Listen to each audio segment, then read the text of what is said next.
नमस्कार। India debate में आप सबका स्वागत है। मैं हूं आशुतोष पाठक। मित्रों, कल जब हमने एडवोकेट नीलेश ओझा जी से बातचीत की थी, हमने आपको ये बताया था कि रिया चक्रवर्ती के जेल जाने के सारे दरवाजे खुल गए हैं। अब एक सुप्रीम कोर्ट का एक बहुत बड़ा फैसला आया है और उस फैसले के बाद परमबीर सिंह जैसे लोग, सचिन बाजे जैसे लोग और मलवानी पुलिस स्टेशन के जो भी पुलिस अधिकारी हैं, वो सारे के सारे अब जेल जाएंगे। उनको दुनिया की कोई शक्ति नहीं रोक सकती। एक और बात मैं कहना चाहता हूं, कुछ हमारे दर्शक जो हैं वो बड़े व्यग्र हो गए, बेचैन हैं। उनको लग रहा है कि ये सारी बातें जो हम लोग कर रहे हैं वो बकवास है, कोरी बकवास है, कुछ नहीं होगा और आदित्य ठाकरे को कोई गिरफ्तार नहीं कर सकता, रिया चक्रवर्ती को कोई गिरफ्तार नहीं कर सकता, दिशा के हत्यारों के ऊपर कोई कार्रवाई नहीं हो सकती। तो शायद उनको यह गलतफहमी हो कि उनको लग रहा था कि ये लड़ाई तो लड़ी जा रही है, मीडिया किसी टेलीविजन चैनल वालों ने उठा करके वो अपना काम करने लगे और फिर कोई बात नहीं हुई। क्यूवाइट नेटवर्क भी बकवास कर रहा है। मैं उन सभी मित्रों से ये आग्रह कर रहा हूं, थोड़ा धैर्य रखिए, थोड़ा धैर्य रखिए। ये लड़ाई कोई मीडिया की लड़ाई, सिर्फ मीडिया की लड़ाई नहीं है। मीडिया की लड़ाई मीडिया के खिलाफ है और हमारी लड़ाई उन सभी भ्रष्ट मीडिया वालों से है। हमारी लड़ाई उन सभी दलाल पत्रकारों से है। हमारी लड़ाई उन दलाल वकीलों से है। हमारी लड़ाई उन दलाल फिल्म स्टारों से है। हमारी लड़ाई उन दलाल नेताओं से है। लड़ाई बहुत बड़ी है। बस आकर के आए और कमेंट बॉक्स में कुछ लिख दिया, ऐसा करने से खुद को रोकिए। लड़ाई गंभीर है। आपका तो सिर्फ यही स्टेक पर टिका हुआ है कि एक कमेंट लिख देते हैं। हमारी जिंदगी दांव पर लगी हुई है। हमारा नेटवर्क दांव पर लगा हुआ है। जिन लोगों के खिलाफ लड़ाई लड़ रहा हूं, उनके सामने खड़े होने से बहुत सारे लोगों के पसीने छूट जाते हैं, लेकिन हम लोग लड़ रहे हैं और लड़ करके 30 अप्रैल भी ले आया और आज से एक दिन बाद वो भी कहानी होगी और 2 से 4-5 दिन और रुक जाइए, फिर एक बड़ा ऑर्डर भी आ रहा है। तो लड़ाई बहुत गहरी है, बड़ी है।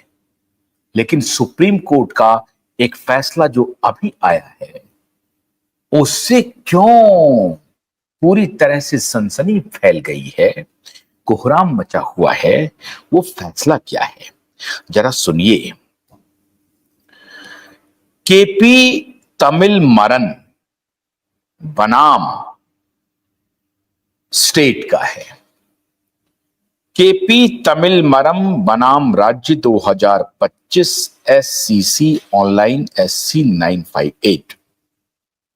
ये पूरा जो मामला है जिसमें माननीय सर्वोच्च न्यायालय ने केपी तमिलमारन के मामले में एक आदेश दिया है। आदेश दिया है कि उन सभी बेईमान और आपराधिक मानसिकता वाले पुलिस अधिकारियों के लिए एक सख्त चेतावनी दी गई है जो आरोपियों को बचाने की साजिश रचते हैं। इस केपी तमिलमारन के केस में सुप्रीम कोर्ट ने कहा है कि वो पुलिस वाले जिनको जांच करनी थी, आरोपियों की सजा दिलवाना था आरोपियों को, तो जांच उन्होंने शुरू कर दी विक्टिम के खिलाफ, जो पीड़ित हैं उनके खिलाफ। जांच नहीं शुरू की, पीड़ित के खिलाफ फॉल्स केस बना करके, फॉल्स नैरेटिव बना करके, रचना रच करके, साजिश की रचना, साजिश रच करके पीड़ित के खिलाफ कार्रवाई की और पीड़ित को परेशान करने की कोशिश की, उनको जेल भेजने की कोशिश की, उनके खिलाफ मुकदमा चलाने की कोशिश की, और इस साजिश में पुलिस जिम्मेदार थी।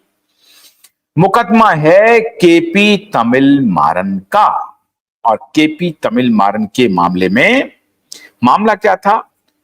पाया कि वरिष्ठ पुलिस अधिकारियों ने एक हत्याकांड की एफआईआर दर्ज करने में जानबूझ करके 9 दिन की देरी कर दी और मृतक के पिता को ही गंभीर आपराधिक आरोपों में झूठा फंसा दिया ताकि असली गुनहगारों को बचाया जा सके। यह साबित हो गया सुप्रीम कोर्ट के हियरिंग में कि पुलिस वालों ने मृतक के पिता को ही साजिश करके फंसा दिया, और जिसने हत्या की थी, मतलब हत्यारों को बचाने के लिए यह पूरा षड्यंत्र पुलिस वाले ने ही रच दिया। न्यायालय ने इन कृत्यों को राजकीय दुरुपयोग का जघन्य उदाहरण मानते हुए दोषी अधिकारियों को आजीवन कारावास की सजा दी है और सीबीआई को जांच का आदेश दे दिया है कि वो पुलिस वाले जिन्होंने मृतक के पिता के ही खिलाफ साजिश करके मृतक के पिता को फंसाने की कोशिश की, उनके खिलाफ उनको आजीवन कारावास की सजा दी जाती है। और यह सजा किसने दी है? यह सजा दी है माननीय सुप्रीम कोर्ट ने, और उसके बाद कहा है कि इसकी जांच अब सीबीआई करे। ये मामला